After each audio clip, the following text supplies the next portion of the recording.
app to help you achieve your weight loss goals sooner. We're not nosy.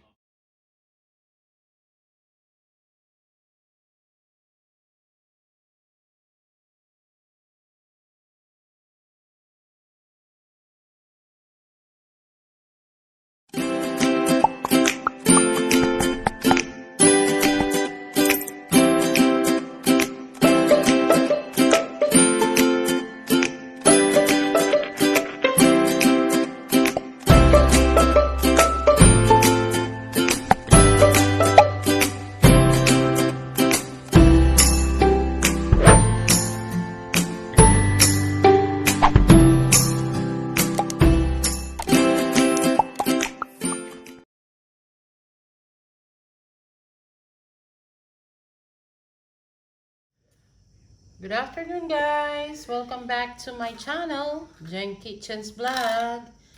And for today's video, I'll be cooking the famous Filipino dish, which is the chicken adobo.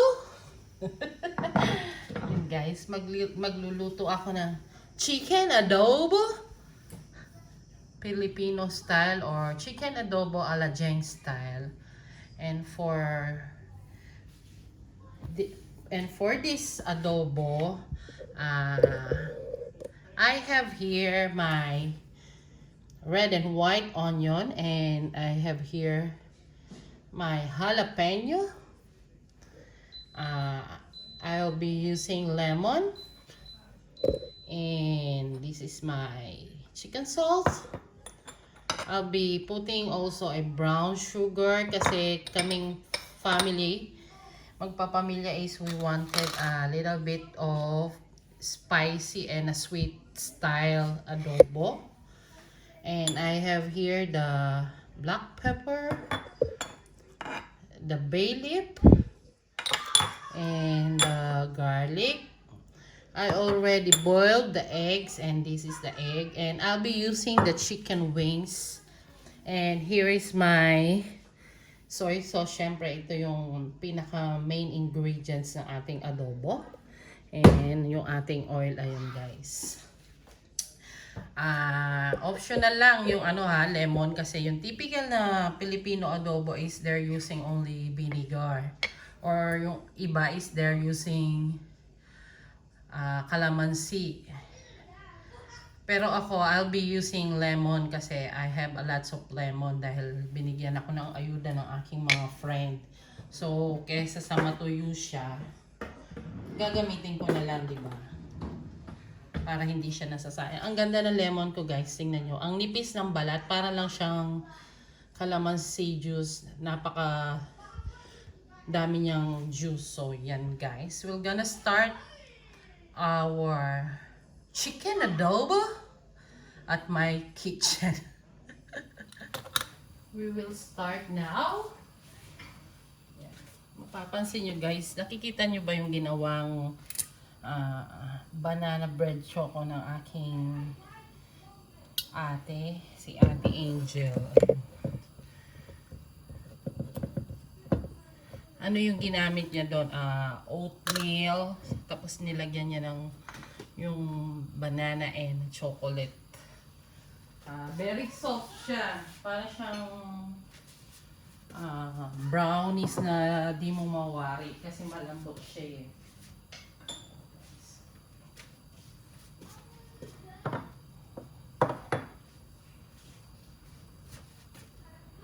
Painitin lang natin yung ating pan. And then ilalagay na natin yung ating garlic.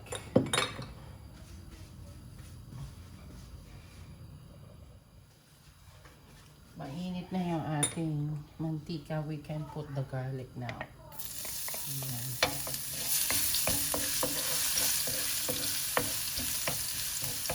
Pa-brown lang natin yan.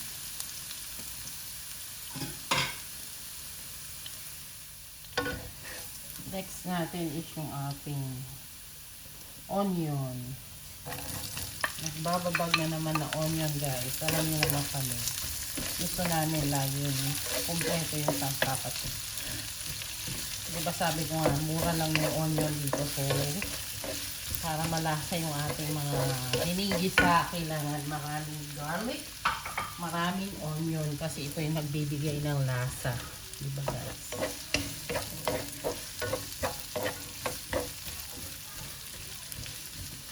Lutuin lang muna natin yung ating onion. Pwede na tong ating onion. Then, isusunod na natin yung ating chicken. Yan. Chicken muna. Hindi ko muna linagay yung ating aray, ang init. Yung ating toyo and yung ating lemon para at least hindi magiging acidic yung ating chicken. Kasi nga, pag, diba, pag nilagay mo na yung lemon or suka yan, hindi mo siya pwedeng laging hinahalo-halo. Kasi ang gagawin natin dito is, parang pinray natin yung chicken. Hayaan muna nating ma-extract yung juice ng chicken bago natin lalagay yung yung toyo and yung ating lemon. Kasi ganun yung way namin ng pagluluto ng adobo. So guys, hayaan muna natin siya. And then pakikita ko kung ano yung itsura niya after this. So tatakpan ko muna siya. Ayan. Palalabasin lang natin yung juice ng chicken. Tignan natin ang itsura guys. Ayan, yan ang sinasabi ko. Yung si mama sinasabi niya sa Kapampangan. Pabren may panlungkas lasing karne. Ayan. Yung parang may extract nga yung yung pinaka-juice ng meat. Yung like kung chicken siya, kung pork siya, or beef siya. Basta, kasi diba yung mga chicken, parang may tubig yan eh.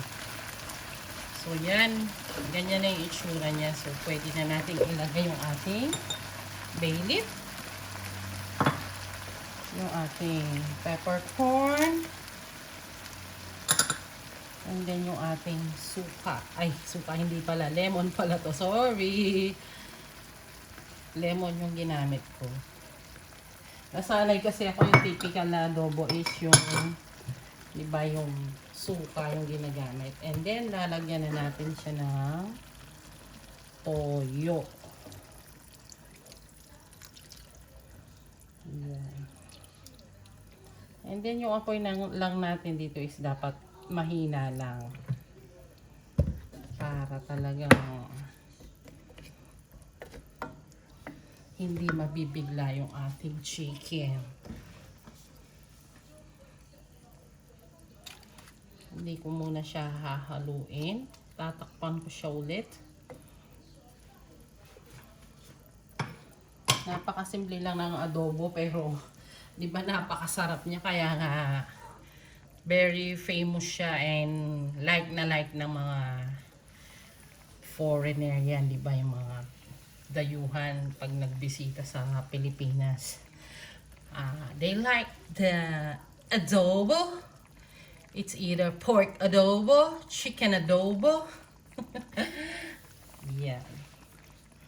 So, takpan lang natin guys. And then, i-check natin yan ulit. After 5 minutes guys. Balikan ko kayo. Let's look. Ano na yung itsura ng ating chicken adobo. Ayan. Wow. Bango talaga. Ayan. Pwede na natin siyang haluin. Mukha na siyang chicken adobo mga ka-kitchen, diba?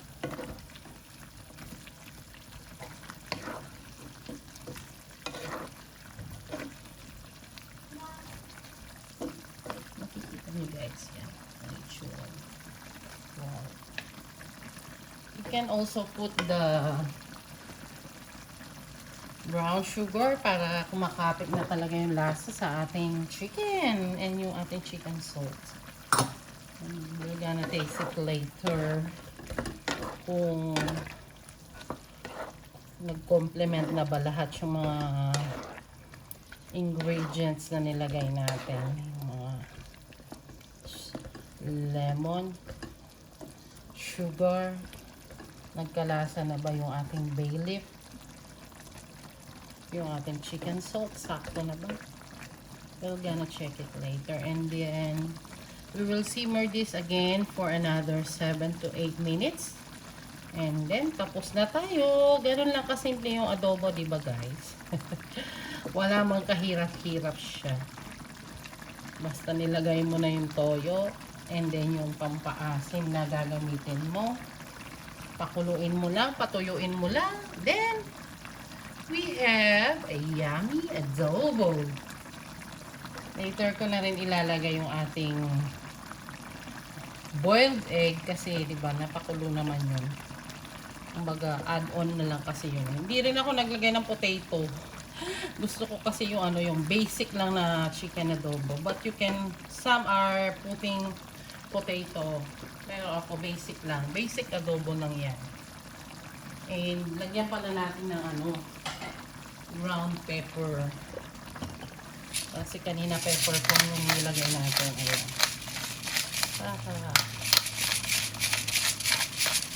Masarap talaga siya. Kompleto rotado nga. Nagluto ka na rin po.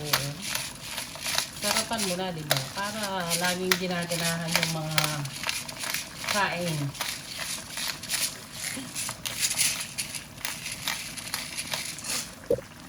So, tatakpan natin ulit. And we will wait for another 5 to 7 or 10 minutes. We will see kung pwede na siya.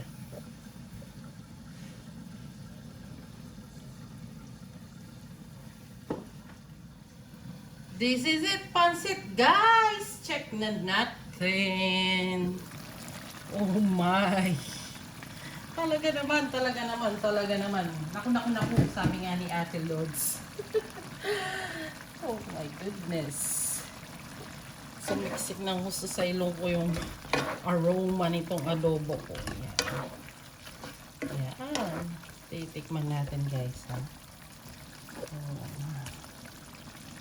Tama na ba yung lasa? Kasi maraming jury dito, guys, eh. Hindi lang ako. Lalo na yung little chef ko. Wow.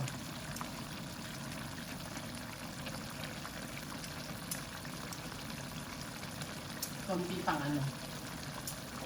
Kunti pang sugar. Pero ano,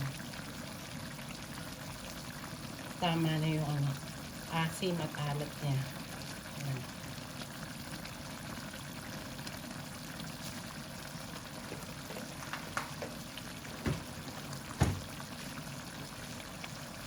Kasi gusto namin yung ano eh, medyo malagkit-lagkit na adobo. Alam niyo ba yung dumidikit? Pag nagkamay ka eh, didikit sa kamay mo yung sauce niya, tapos didikit yung kanin sa kamay mo. Diba? Ganon na style yung gusto namin. Yan, na pag mayroong ano to, yung chicken kit. Talagang madikit yun. Eh, pwede na natin ilagay yung ating hard-boiled egg. Patutuyuin ko na lang ng konti to, guys.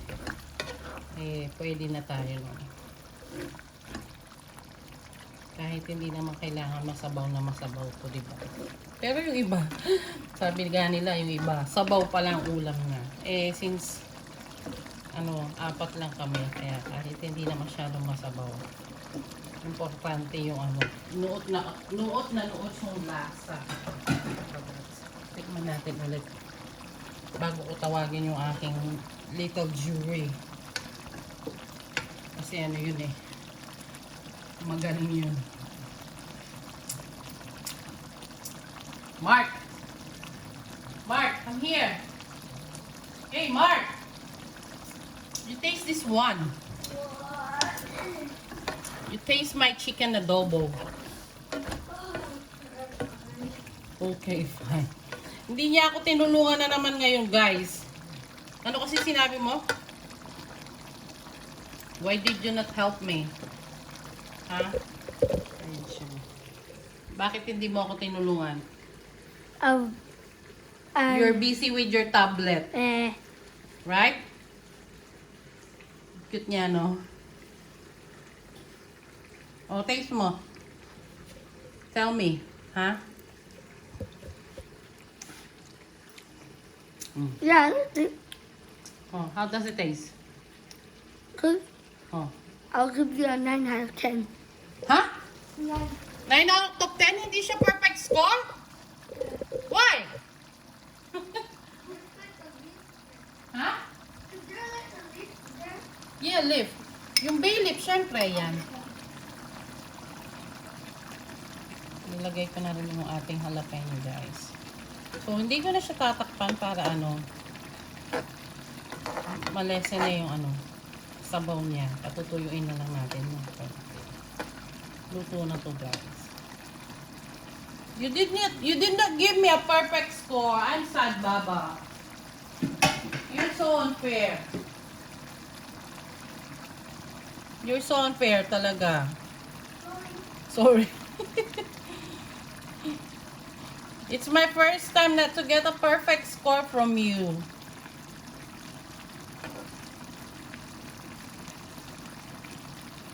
I will not give you a lot of chicken later. Diba guys? Hindi niya ako binigyan ng perfect score. Pero sa akin pasado na. Come here, come here. You taste it again. Baka nagkakamali ka lang. Tumatawad pa ako, no guys. Ayun, nagmamantika na siya. Oh no. Sarap. Sarap niya, guys.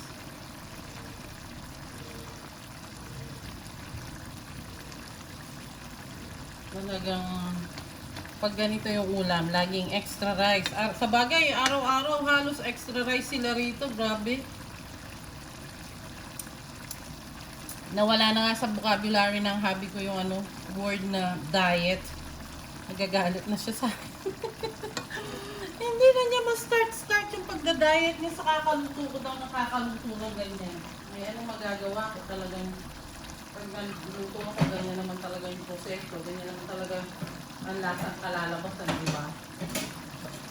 Wala naman akong dinadayan dyan. Balikan ko kayo guys pag nag-plating na tayo, pero we're almost done. Ganyan na yung itsura niya talaga.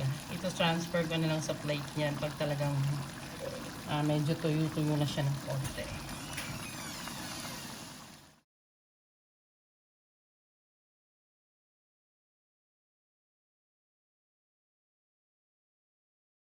Jump online today.